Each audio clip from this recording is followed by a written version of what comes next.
It's horrible. It's a horrible feeling. You feel like you're in prison. You feel like you've done something wrong. It's inhumane what they're doing. Like you are so small. They just overpower you and you're literally nothing. It's like you do what we say or you're in trouble. We'll lock you up for longer.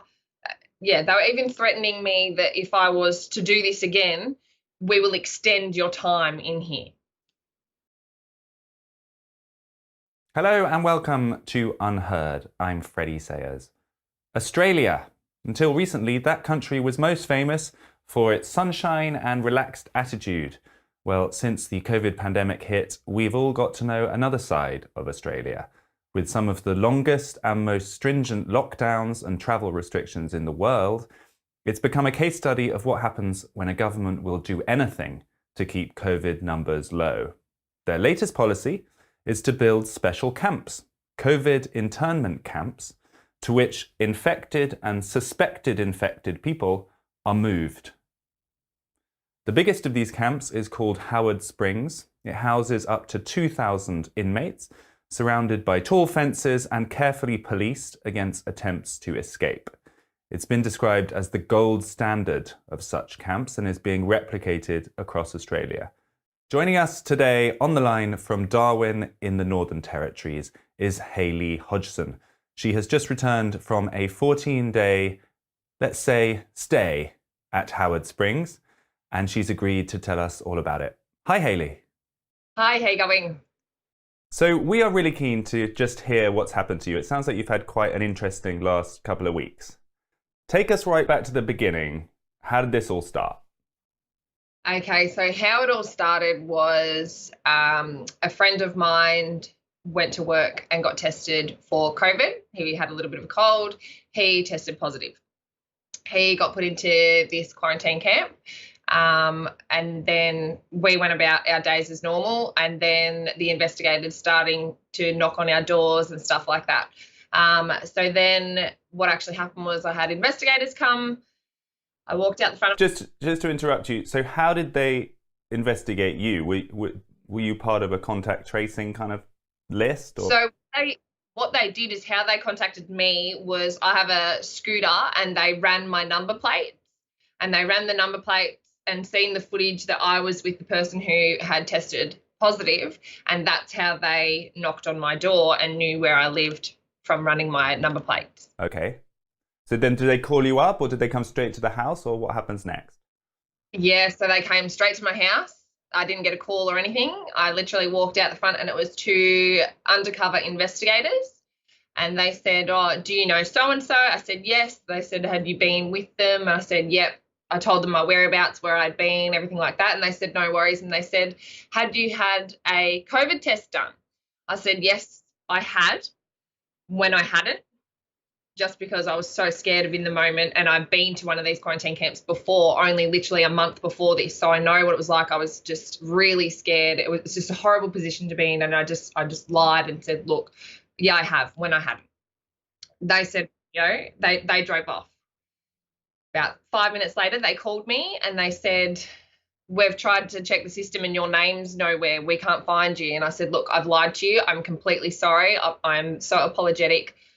I'm scared. I don't want to, this is just such a scary thing."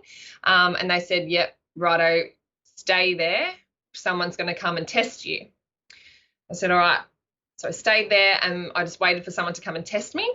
No one came to test me. The next people who rocked up at my house were two other police officers. They blocked my driveway. These are actually uniformed police officers, normal police officers. So then the police officers blocked my driveway. I walked out and I said, "What's going on? Are you guys testing me for COVID? What's happening?" They said, "No, you're getting taken away and you have no choice. You're going to Howard Springs. You either come with us now and we'll put you in the back of the divvy van, or you can have a choice to get a COVID cab." So of course, I chose the COVID cab because they said, "Well, if we're to take you, we're going to hand you a $5,000 fine." So, of course, I didn't want that to happen. So I just said, "Look, I don't consent to this. I don't understand why I can't just self-isolate at home like a lot of other people are doing." And they just said, we've just been told from higher up where to take you, and that's all that there is. So Howard Springs is the biggest COVID camp in Australia, isn't it? It's a Correct, huge yes. network of cabins that is built to house potentially infected people. Yeah, so they are literally bringing in now hundreds of people that are of close contact or that have COVID. So it doesn't even matter if you test negative on your first test, your second, or your third. They need to, because you're a close contact, you have to stay in there for 14 days, no matter what. So let's get back to this situation at your house. So these two policemen, what is the choice they give you exactly? It's come with us in this van, or Yep. you get a $5,000 fine. Yeah, so it's, you come with us, we take you there, and you're given a $5,000 fine, or we will call a COVID cab and Right. we will not fine you. So it's pretty much you have to consent, otherwise you're getting a $5,000 fine.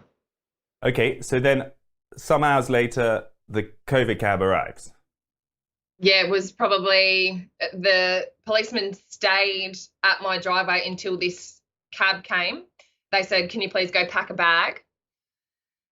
So I went and packed a bag, and whilst I was packing my bag, I had my housemates at the front speaking to them, and they said, "Is she able to just do a test? And once that test comes back negative, is she able to, leave and come back to normal life?" And these police officers said, "Yes, we're pretty sure that all you have to do is return a negative test and you'll be released." So that gave me, that calmed me down, knowing, okay, well, if I return a negative test, I can just go back home.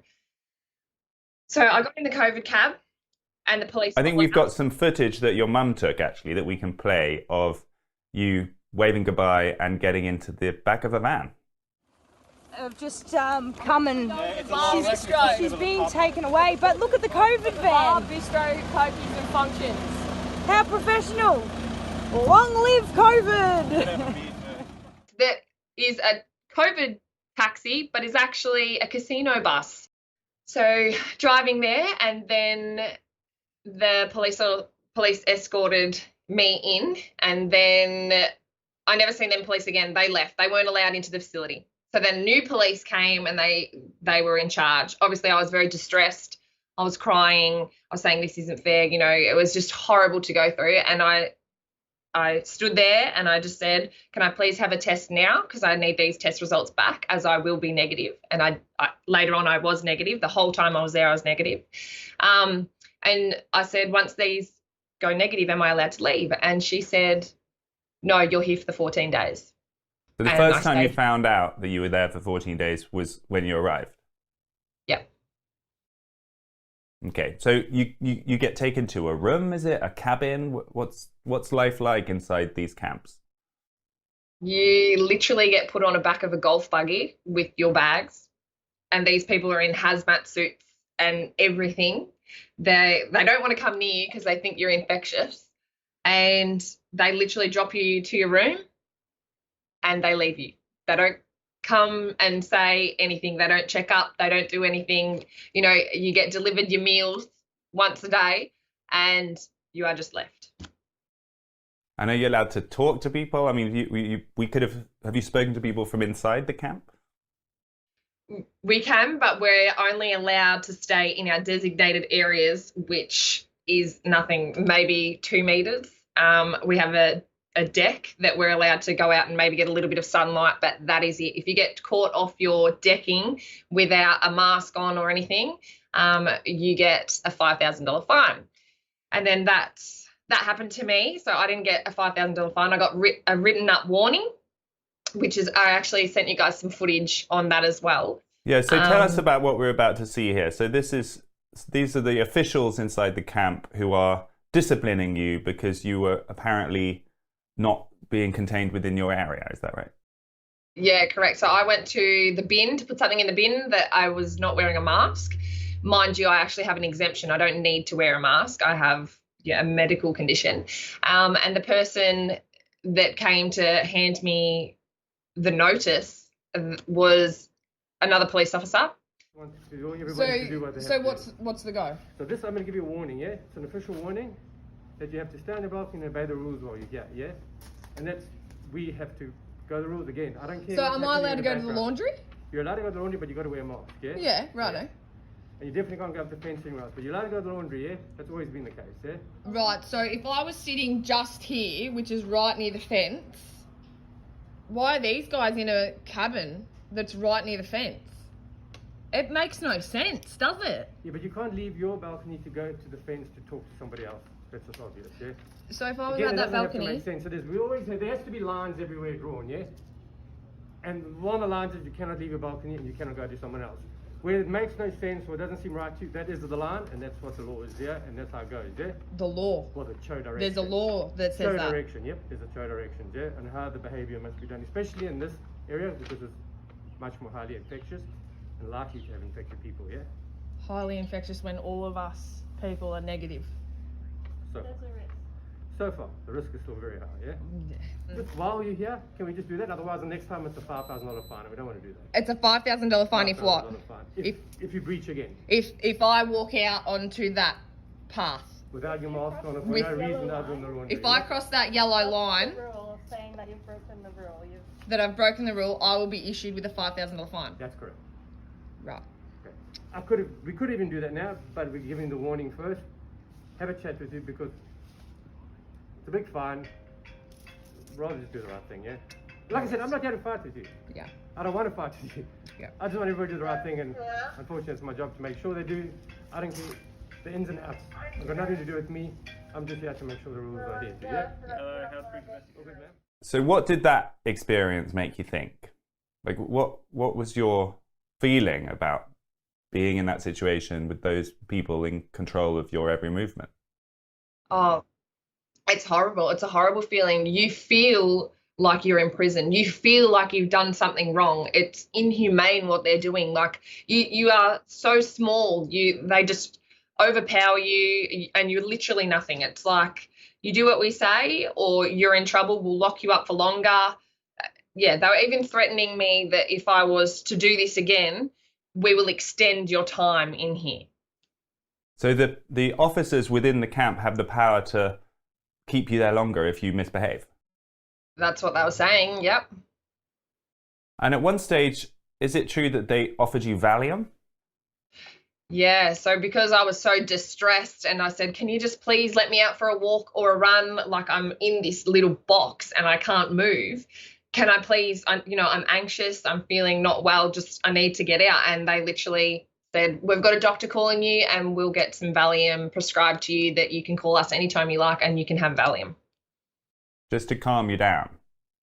Yeah. So when did this end, Hayley? You were in there for the full 14 days? Yeah, correct. Yeah, 14 days. And that was a few days ago that you came out? Yeah, I think I've been out a week and a half now. So during that whole time, how many times were you tested and did you ever test positive? Never tested positive at all, and I was tested 3 times. So at the moment, you haven't had COVID? Never had COVID, and I was of close contact to someone, never got it, and I was treated literally like a criminal. What's happened to you since you came out? I no longer have a job as I was casual at where I was working, so I am now unemployed. So you were working in a store or what? How did that happen? Yeah, so I was just working in a retail store. Obviously casual, you don't get paid any sick leave or for being away from your job. So I wasn't getting paid or anything whilst I was being in there. They compensated me, I think, $1,500 for the 2 weeks. And that was all. So you've lost your job? Yeah. Now currently unemployed because of this situation. There's been a lot of press in Australian media about how these camps are really luxurious and it's like having a holiday.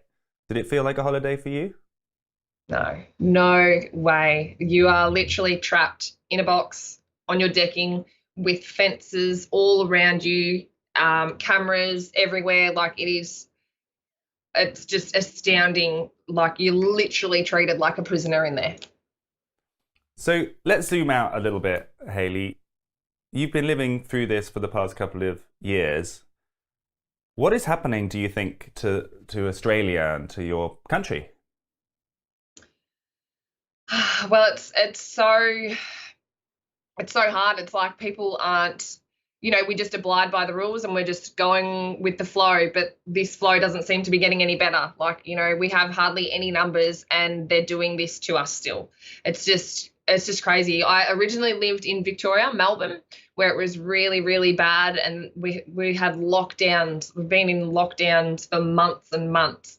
And the reason why I moved to Darwin was to get away from that, because Darwin wasn't as bad and the lockdowns weren't happening. So once I moved up here, it was all fine. And then that one case happened, and it's just crazy. Like, they locked the whole state down, and just sending heaps and heaps of people there, because this, obviously, Darwin is the only place that has this quarantine camp in Australia. Because in the international media, it's been reported that Australia is kind of relaxing a bit, or at least the rules about international travel are relaxing. They no longer plan to have zero COVID. They're going to understand that they need to manage it. Does it feel like it's getting better over there? I think every state is different. At the moment, Darwin is really, really harsh with it, with what's going on and stuff. I think other states are relaxing as more people are getting vaccinated. But the unvaccinated people who choose not to be are just looked at like prisoners, and that they're doing the wrong thing. So what are you going to do next, Hayley? What comes next for you? What comes next? Well, find a job. That's definitely, and really want to get awareness out to what is going on. Like, these camps are getting built all over the world. I know there's another one getting built in Victoria at the moment. And as I said, it doesn't matter if you're not vaccinated. You have one dosage of the vaccination or two. It doesn't matter your vaccination status. You can get sent to these camps if you are of close contact, like I was, or if you lie to authorities, as I found out, because I said that I had a test when I hadn't, and then I found out later that I was in there for punishment.